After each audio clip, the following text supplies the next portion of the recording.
we thank you for this season of Advent. We thank you for the gift of salvation, the forgiveness of sins, a stunning gift you've given us, not because of anything we've done, but because of something you've done. We have nothing to do. The gift is given. We repent and receive. We thank you, Lord God. We praise you. I ask you to be with us today. Be with me in this message. Give me the words to say to help the people who are here today. In Jesus' name, amen. Amen, amen. Well, earlier we sang the Christmas-ish carol, Deck the Halls. Have you ever noticed that it's not in the hymnal? It's not. That's why we picked it. And the reason it's not, because when it was written by a Scottish man in the 1790s, the second verse was this: fill the mead cup, drain the barrel, la la la la. This was a drinking song. It was a party song that's been repurposed. Then you troll the ancient Yuletide carol because you're soft. Now, mead is, in case you don't know, is a fermented drink. It's made with honey, fermented honey, water, and often flavored with some spice or fruit or something. So I'm told. Mead would be one of the flavors I never sampled in my younger days. But let's be crystal clear.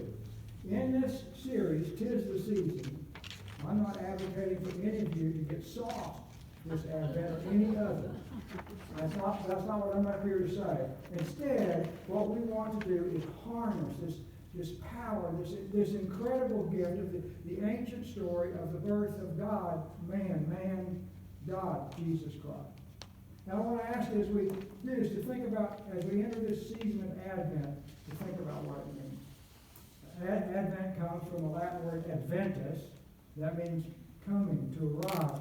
And starting in about the 4th or 5th century after Jesus Christ, it began to be used in the church. But it had nothing to do with Christmas. It had to do with baptism. And there was about a 40-day period of preparation to be baptized, and it was called the Advent, the coming of baptism. But by the 6th century, historians tell us it began to be used in the church to relate to this season, this coming of Advent. And ever since then, it's been recognized by both the Eastern Church, the Orthodox, and the Western Church that we're really part of. So it's part of our tradition now. So for the next 4 weeks, the 4 Sundays of Advent, I want to ask us to prepare ourselves for Christmas. We're going to get ready for Christmas this year. And here's the deal, friends. You and I have a chance here to choose between how we get ready, how we prepare for Christmas. We can choose. We get to choose whether to make Advent a time of focusing on the impossibilities of our old life or on the possibilities of a new life going forward in Christ Jesus. It is the season. It is the season for kingdom opportunities in your life, in our life. It is the season for God-sized miracles in your life. It is the season for Jesus to be born afresh and anew in you and in your life. But you and I get to choose. We get to pick what we do. You see, there's a problem. There's a hurdle that we have to get over. Now, hear me out.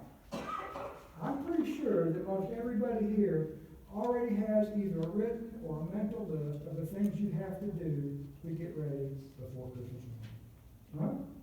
Anybody? Amen. From gift buying to home and meal preparation and planning, from airplane tickets to writing Christmas cards.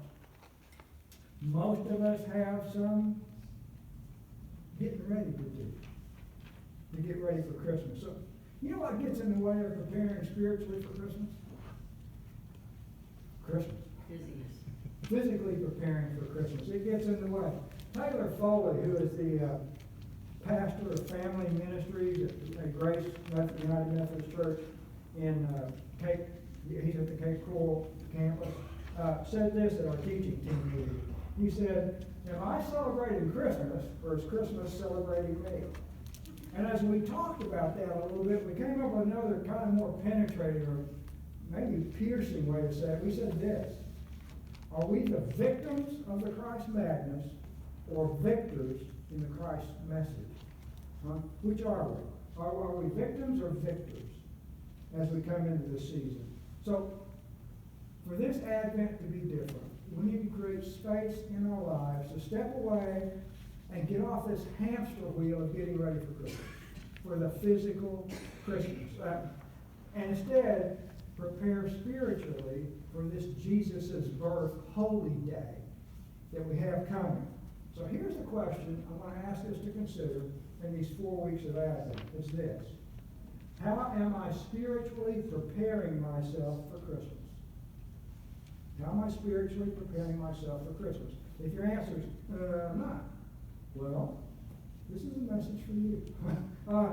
One way to gauge our spiritual preparations for Christmas is by asking two deeper, a little bit more penetrating questions. This is your first two fill in the blanks in your message notes. So we have your message notes for bulletin. You might want to jot some things down. So the first question is this: am I preparing for Christmas as a passive observer? We're talking spiritually here. Spiritually, am I a passive observer? So it's very possible these days to just watch the second hand and the minute hand go by and watch the second and hour hands of the clock sweep. Because Thanksgiving Day is a day of giving thanks to the Lord God Almighty for all the gifts He's given us. And that's followed by the most high holy day on Madison Avenue, Black Friday, which is then immediately followed by another great commercial holy day. Sits on the altar right beside Black Friday, Cyber Monday. And then we can just go through those and we can rock on through the weeks and days in the calendar before Christmas morning. We seamlessly move from giving God thanks for the gifts He's given us into frenzied gift buying and wrapping and giving. And sadly, I think we often forget about God's greatest gift, the one without which every other gift would be absolutely meaningless, the gift of Jesus Christ that came, as we recognize, on that Christmas morning. So Advent becomes a long waiting game if we prepare passively, instead of a time of anticipation and participation in God's many possibilities. So is that how you would passively, spiritually prepare for Christmas? A second way, probing question I want to ask you: am I preparing for Christmas spiritually as an active participant? As an active participant. How many of y'all know that in the Greek that there are two words for time? Chronos time is the one we think of. That's the seconds, the minutes, the hours, the days, the weeks, the years, the decades that go into making up our life. It's Chronos time. It just goes on. Chronos is the time where my famously impatient patience is. Chronos time is the time where you're standing in front of the microwave complaining that the popcorn's taking too long. Anybody? Chronos time. That's Chronos time. But the other word in the Greek is kairos time. Kairos time is a time full of potential. It's spring. It's things can happen. It's not it's not this flow of time.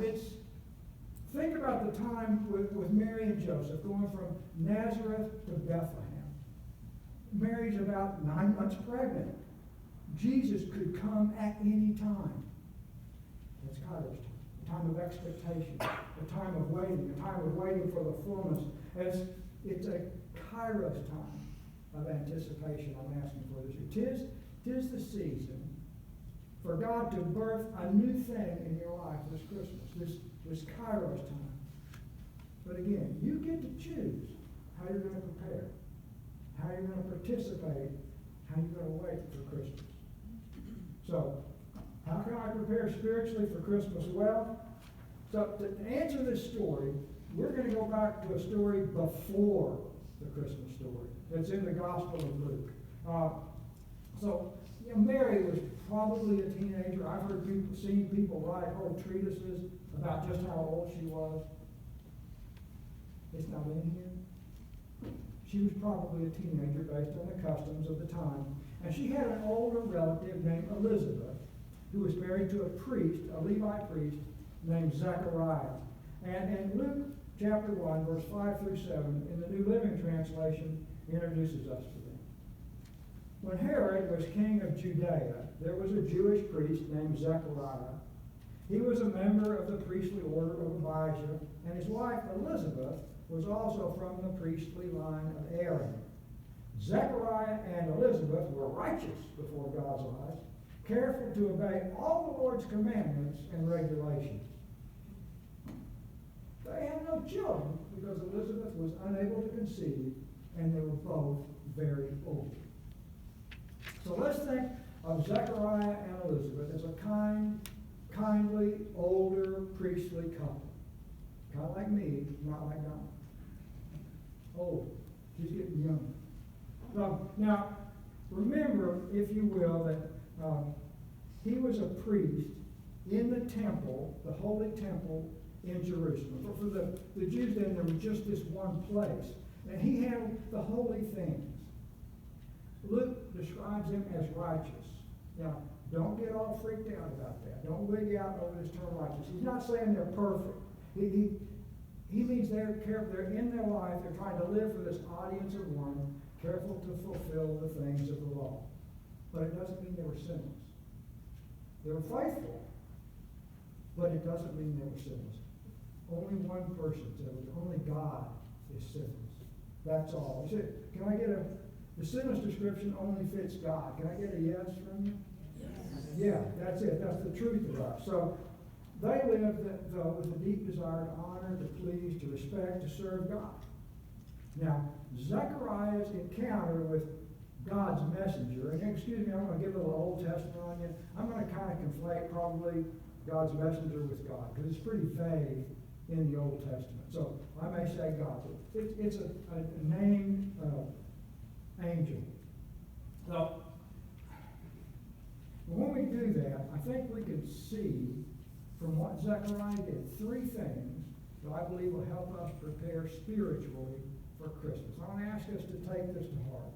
First, I want to ask us, as I told the kids, see the extraordinary in the ordinary. See it in your average day-to-day, your walkabout life. See this. Now, repeat that with me, would you? See the extraordinary in the ordinary. So now remember, Zechariah is a priest. He's a priest in the walking one and only temple to God there is.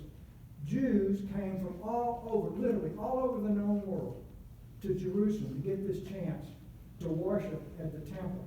At the time of this scripture happening, there were 24 divisions of the priests, and they served in rotating shifts a week at a time by clan within the tribe of Levi. That's the clan of Abijah. But only one priest at a time ever got to go burn incense in the temple. And they chose that person. They felt like they were determining what God's will was. They cast lots to see who got to serve. Now, Zechariah has been served. He got his shot here. He's been chosen. He gets to serve. And as we read this story together, I want you to think about the fact that you could serve your entire life as a priest and never once get chosen for this honor to burn the incense on the altar of incense inside the temple. So let's look at Zechariah's response to seeing this angel of God. Let's read this together. It's from Luke 1. Let's read verse 8 through the first half of 13 together. Are you ready? Go. One day Zechariah was serving God in the temple, for his order was on duty that week. As was the custom of the priests, he was chosen by lot to enter the sanctuary of the Lord and burn incense. While the incense was being burned, a great crowd stood outside praying. While Zechariah was in the sanctuary, an angel of the Lord appeared to him, standing to the right of the incense altar.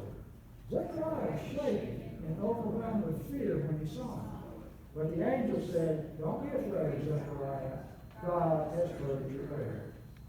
Okay, in the Bible, an angel is a messenger of God, one of his emissaries. The word angel comes from a word which really means one sent, a representative. So that's what that means. So to him, to see an angel was to see God. This is almost like a theophany, a divine appearance. Now catch the irony. Think about it. Where is Zechariah? He's in the walking one and only temple. Where is he? He's at the altar of incense. He's serving in the only place God is to be honored with sacrifices. And he's engaging in this once-in-a-lifetime shot to burn incense. And he's literally surprised to see this messenger of God there. It's kind of like if you walked into, now let's don't get too judgy here. It's kind of like if you walked into church this morning to worship God and were surprised to see God, a theophany, a representative of God. Amen? You'd be a little surprised, wouldn't you? So that's what Zechariah had. He wasn't ready to see the extraordinary in the ordinary. That's what we saw in the children's message just a little while ago. The people were surprised at every little gift. There was astonishment. Well, in your spiritual preparation for Christmas this year, I ask you to seek to see the extraordinary in the ordinary. One of the best tools I have is to make sure I say thanks to God every time I pray. I want you to see the greatest gift of God in the ordinary gifts of life. See Jesus in the things going on around you. I think that'll help us put Christmas in a new life. And the second way to prepare spiritually for Christmas is this, to release control. You say that with me? Release control. That's your second fill in the blank. Oh, this is going to hurt most everybody here. Any control freaks out there? I guarantee you, everybody here is either an overt control freak or a covert control freak. You think you're doing it in secret, but we know. We know what you're trying to do. See, everybody here wants to control what's going on in our lives. So Zechariah gets this unexpected angelic visitor who gives him this message. Let's look at verse 13. We're going to look at all of that. But the angel said, don't be afraid, Zechariah. God has heard your prayer. Your wife, Elizabeth, will give you a son, and you are to name him John. Now, we are not told how long Zechariah and Elizabeth have been praying to have a child. We don't know if they're praying specifically for a son, but that would have been the tradition of the day. Definitely want that firstborn son. But we know they've done it till they're now long past the time when people would normally be expected to conceive and bear a child. I think they probably had a deep inner longing to have children, and they also had the cultural expectation that barrenness was not seen as a blessing, but rather a curse. So they wanted to have a child. So God's messenger tells them that exactly what they've been praying for is going to happen. God's heard your prayer. He's going to do this. How long have they been praying for a baby? I don't know. But I'm guessing it was a very long time. Many, many years. Probably since they were young enough to be expected to have children. I don't think it's bad to assume it's a very long time. Pastor Taylor King, she teaches this message. She says, prayers don't have a shelf life. You don't have to throw out your prayer just because you've been praying it for a long time. There is no expiration date on a prayer. Keep praying. Jesus said when we pray to ask, to seek, and to knock, just keep on. Keep on praying. Do not give up. That's what Elizabeth and Zechariah have been doing. So, the angel tells Zechariah that God's answering their prayer in their old age, just as they asked. So now in his old age, in his dotage, they're going to have a son. But not just any son. This guy's going to be special. This is John the Baptizer. This is the no wine drinking, Holy Spirit filled, locust and honey eating, camel fur wearing, water baptizing son of theirs coming. Now you'd think that old Zech would be happy. But let's look at his response from verse 18. Here we go. Let's read this together. Are you ready? Go. Zechariah said to the angel, I'm sure this will happen. I'm an old man now, and my life is also well on in years. Remember to say, Zechariah is a priest, a descendant of Levi. He's an Aaron, a descendant of Aaron. This is the priestly family here, and he's in the temple in this once-in-a-lifetime, drawn-by-lot, incense-lighting thing, and an angel shows up from God and says this to him, and he said, you know what you're talking about? Are you sure? Did God tell you this? Has God talked to my doctor? Because my testosterone levels are not what they used to be. What's going on? And, man, I take so much hope from this. Because Zechariah is praying here. But apparently he no longer had any expectation that the prayer would be answered. Sometimes I get in that rut. Anybody else? But that's what he's doing. He's been praying without conviction, without expectation. I think maybe we can all do that. So let's push behind this for just a moment. Our desire for certainty may be the greatest barrier to us having a breakthrough in the holy presence of God. Right behind our desire for certainty, kind of hiding in the bushes, if you will, is our desire for control. We don't want certainty, but we want to control what that certainty is going to be. We want to control everything about our lives, even the answers God gives to our prayers. And we miss out on this God who loves to surprise his children. We have to cooperate with God. We have to trust to see, and we have to cultivate.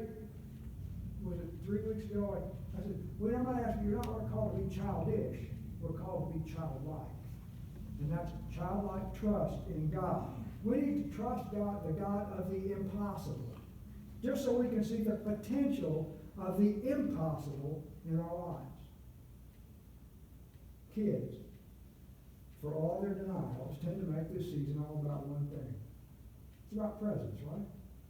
And on Christmas morning, they rush to the tree, they devastate the wrapping paper. They demolish the boxes, they tear open each package, set it aside and open another.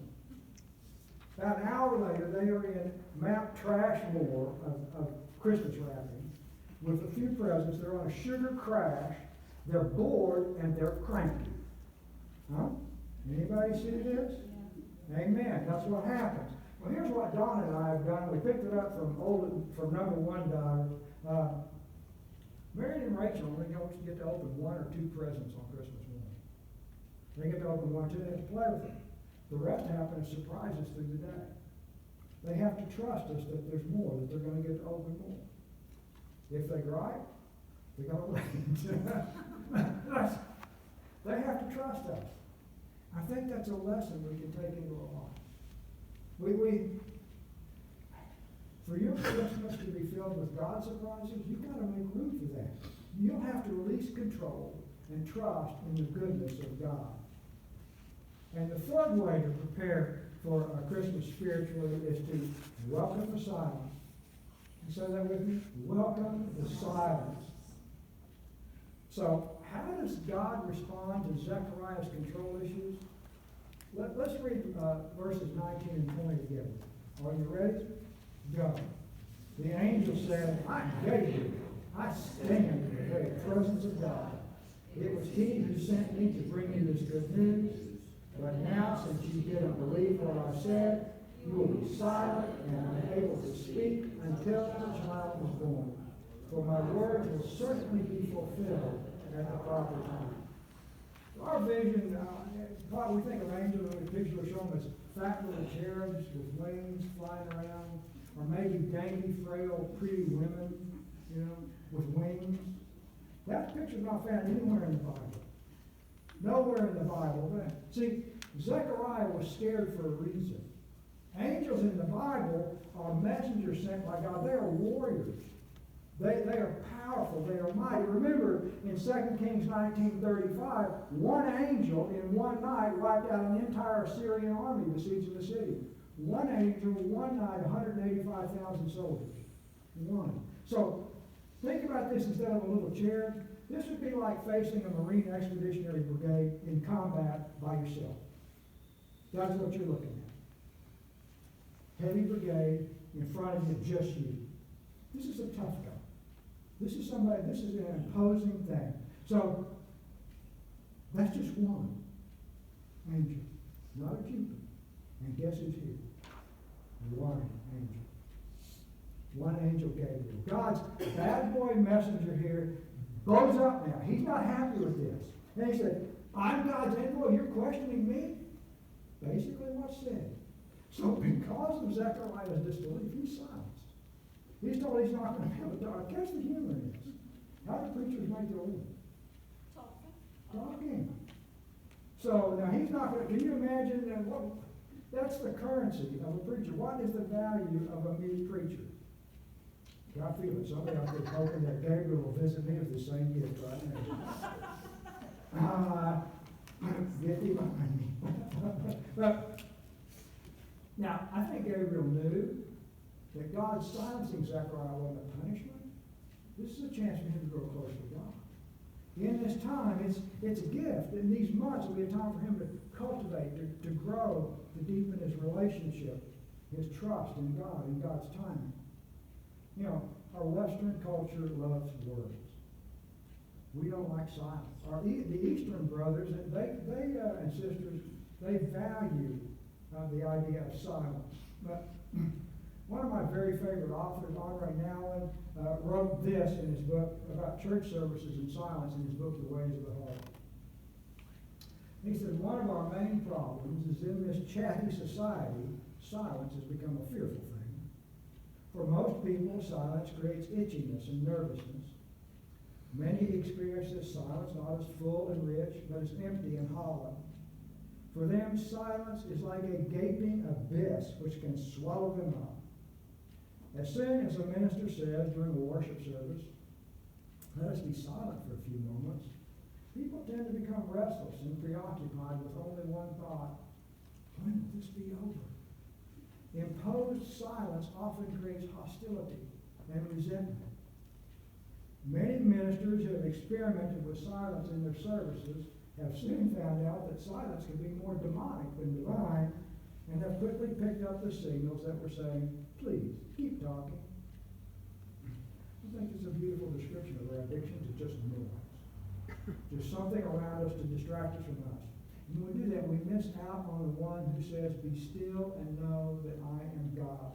Psalm 46, verse 10 and 8. Now, near the end of his life, Solomon, who was the wisest man of his day, some people, me included, say he's the smartest man, human, that ever lived, purely human.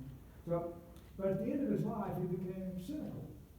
Some people say, well, he was clinically depressed. We can see that. But so listen to his caution, though, to noise-addicted worshipers from his text in Ecclesiastes chapter 5, verse 1 and 2. As you enter the house of God, keep your ears open and your mouth shut. Don't be a fool who doesn't realize that mindless offerings to God are evil. I know my grass promises to God, for he is in heaven, and you are only here on earth. So let your words be few.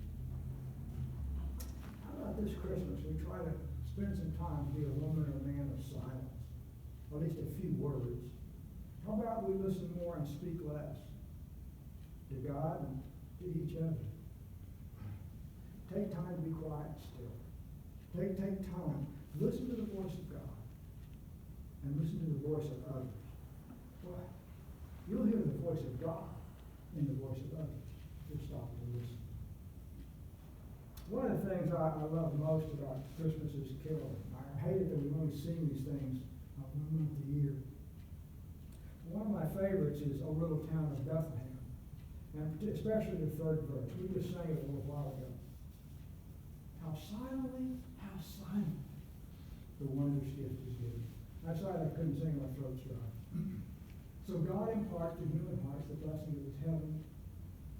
No ear may hear his coming, but in this world sin, where meek souls will receive him still, the dear Christ enters in.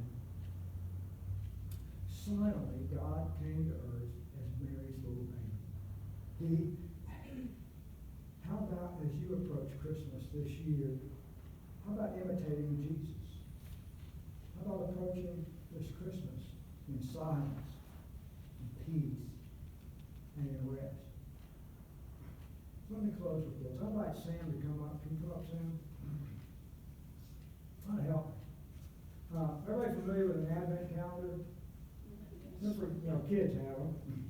This is an Advent calendar, and every day, the 1 through the 25 days, there's something you take out that has to do with Jesus and Advent, and you can put it on here somewhere. So I'm going to ask Sam to take it out. Will you take the one out from me, please? What did you get? You must be Jesus' very favorite one. Yeah, I'm Jesus' favorite. Anybody else Jesus' favorite out there? You don't raise your hands, you just don't understand. Jesus is the one who loves you most to best. He doesn't love anybody else any more than he loves you. Thank you, Sam. You get to keep that.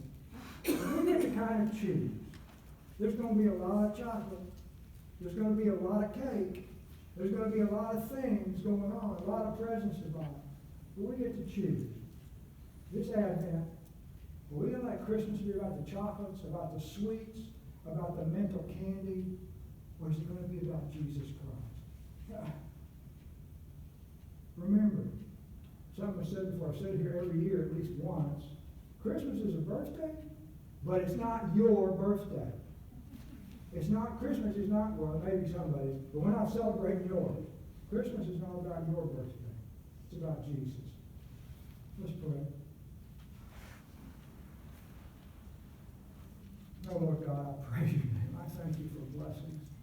Father, we have food and clothing and shelter and a bed and lights and water and food and cars and shoes and family. Thank you. But all these would be meaningless without the greatest gift of all, the gift of Jesus Christ, the salvation that we can claim but not earn, the gift that's ours that we do not deserve. Lord, we thank you for this. I ask you to open my heart. Open the heart of everyone here. Open our ears and minds. We